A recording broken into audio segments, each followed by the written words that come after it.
Bonjour, nous sommes le samedi 28 février, donc le dernier jour de février, donc quelque part le dernier jour de ce qui était autrefois l'année, puisque cette addition liée à l'année bissextile qui donnait parfois des 29 jours tous les 4 ans,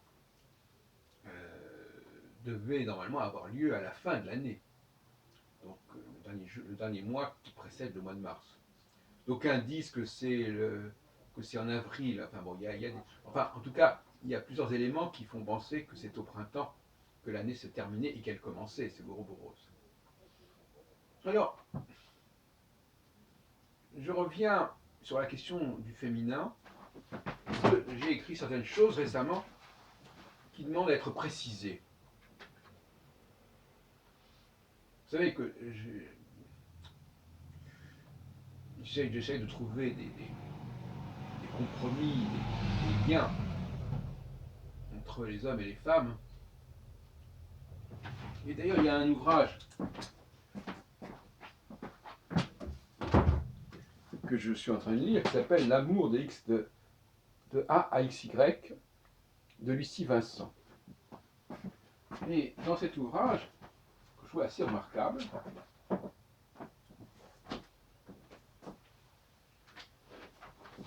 Lucie Vincent nous explique que les hommes et les femmes parviennent à cohabiter, mais que ça n'est pas si évident que cela. Et que cette cohabitation est parfois un mariage de raison, une obligation, qui est liée d'ailleurs à la procréation, et qu'il faut trouver des moyens de contenir les tensions qui existent, notamment par le biais du mariage, par le biais de la pression sociale, la pression juridique. Ce qui montre bien à quel point c'est pas si évident que cela. Et j'ai assisté récemment à des réunions où il y avait une majorité de femmes, et d'autres réunions où il y avait plus d'hommes, notamment parmi les modérateurs. Et bien ça ne se déroule pas du tout de la même manière. Donc la sociabilité féminine n'est pas la sociabilité masculine. La société masculine, je la définirais comme une sociabilité d'émulation, qui ne va pas sans une certaine forme de compétition, qui ne va pas sans une certaine volonté de se mettre en valeur par son ingéniosité, par la qualité de ses analyses, de ses réflexions, quitte à éclipser éventuellement les autres candidats, si on peut dire. Enfin, disons qu'il y a dans ces réunions, on dirait un peu une sorte de processus de sélection qui s'opère plus ou moins, alors que dans les réunions féminines, c'est beaucoup plus apaisé, bien que le mot ne soit pas tout à fait intéressant. Ce n'est pas l'enjeu apparemment. L'enjeu est plutôt que tout le monde s'entende, qu'il y ait une forme d'harmonie, qu'il n'y ait pas de clash, qu'il n'y ait pas de polémique, qu'il n'y ait pas de joute. C'est assez mal vécu. Or, vous comprendrez bien, chers amis, nous sommes sur la chaîne de la subconscience, et donc nous parlons de programmations qui ne sont pas forcément conscientes, mais ce que je suis en train d'écrire, ce n'est pas forcément ce qui est voulu, mais c'est ce qui se passe, ce qui est donné à voir. Vous comprenez bien que ces deux formes de sociabilité sont difficilement compatibles, et que un homme dans un groupe féminin va souffrir en quelque sorte, et une femme dans un groupe masculin également.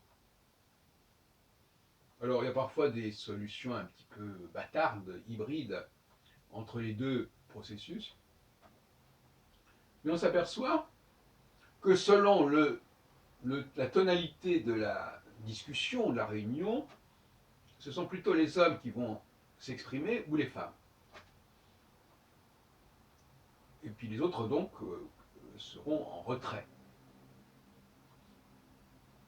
J'organisais plusieurs colloques, un grand nombre de colloques, Et selon le niveau de débat, la qualité de l'analyse, la qualité de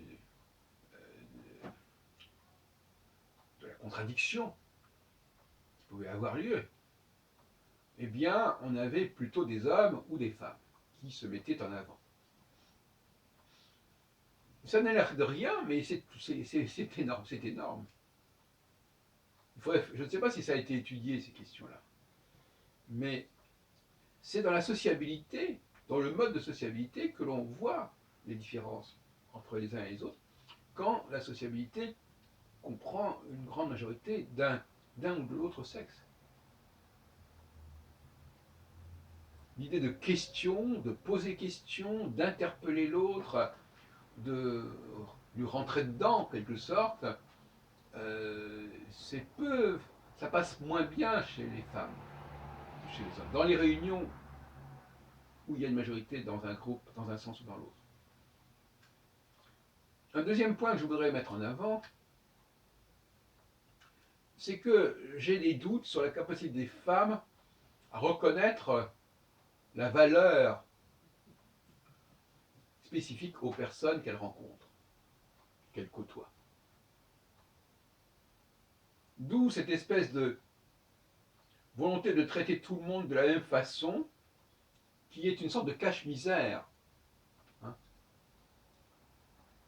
parce qu'on tombe dans des formes d'automatisme qui n'ont plus à considérer la spécificité de tel et tel interlocuteur. Méfions-nous de ce genre de comportement qui se présente sous une forme très raisonnable, mais qui en réalité occulte parfois des carences, les masques.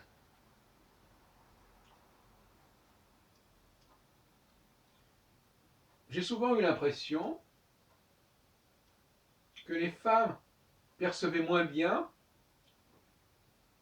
ce qui était particulier à une personne en particulier. J'ai l'impression. On a souvent l'impression, quand on est avec une femme, qu'elle vous traite comme le premier venu.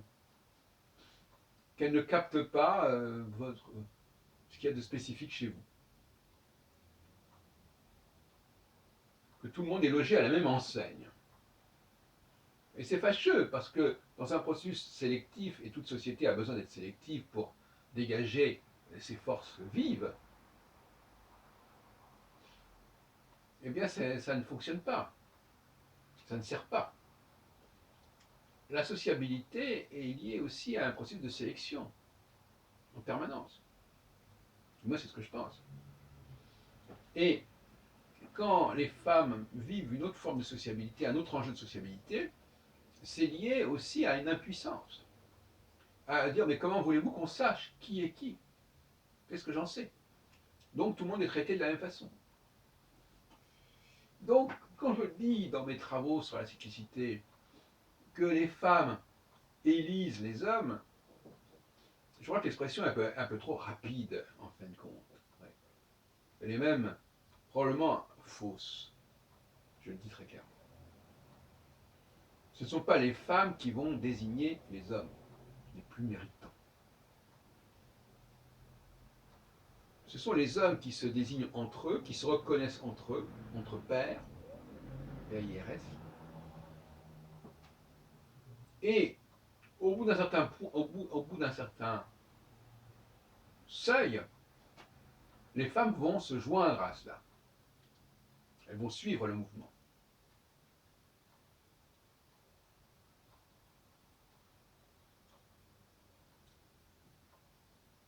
Donc, malheureusement, je ne peux pas souscrire à ce que j'écrivais récemment sur l'idée que ce sont les femmes qui reconnaissent les hommes.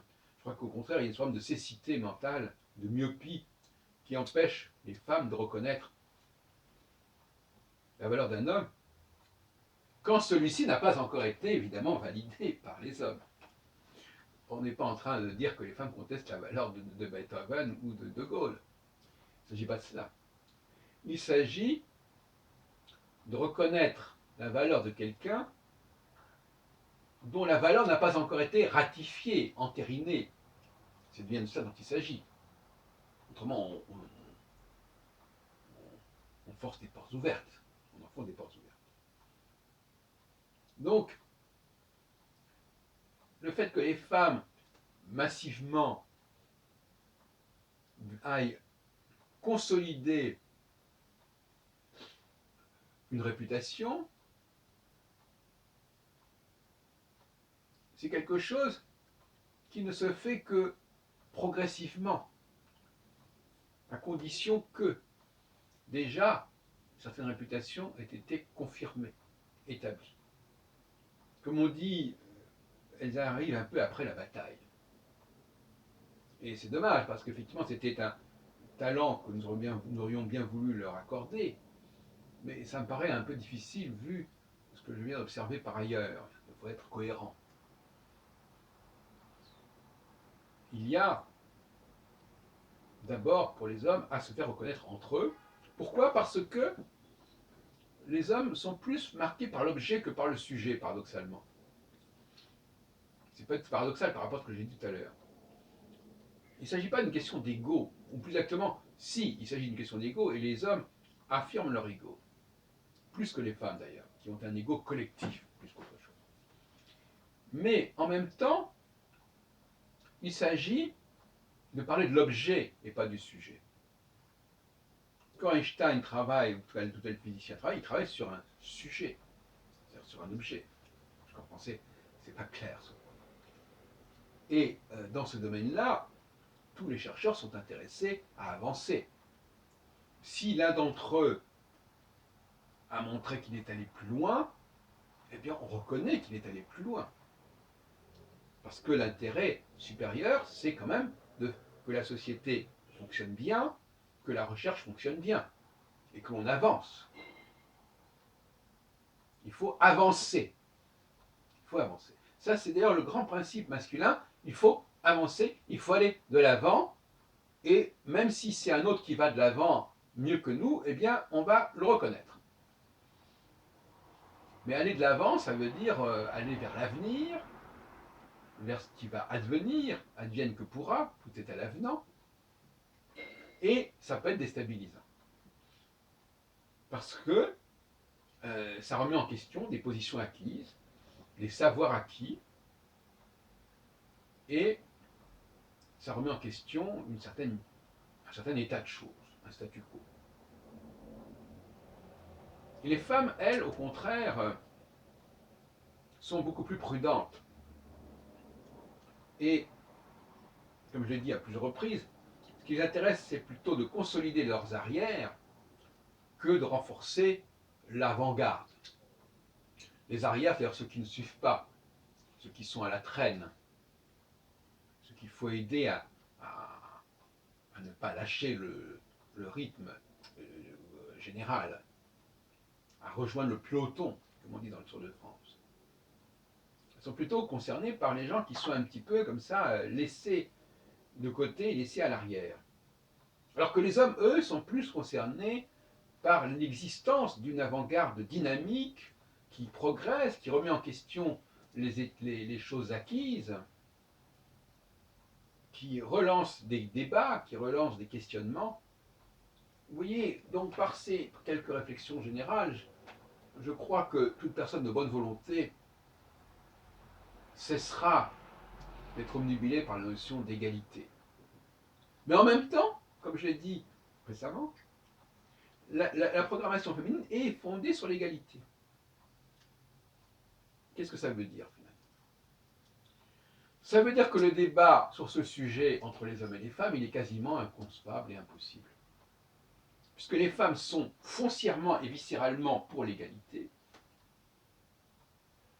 Et donc, par là même, elles sont quelque part foncièrement opposées à tout cavalier seul, tout personnage qui se mettrait en avant en disant moi j'ai trouvé quelque chose, moi j'ai trouvé la solution, moi j'avance.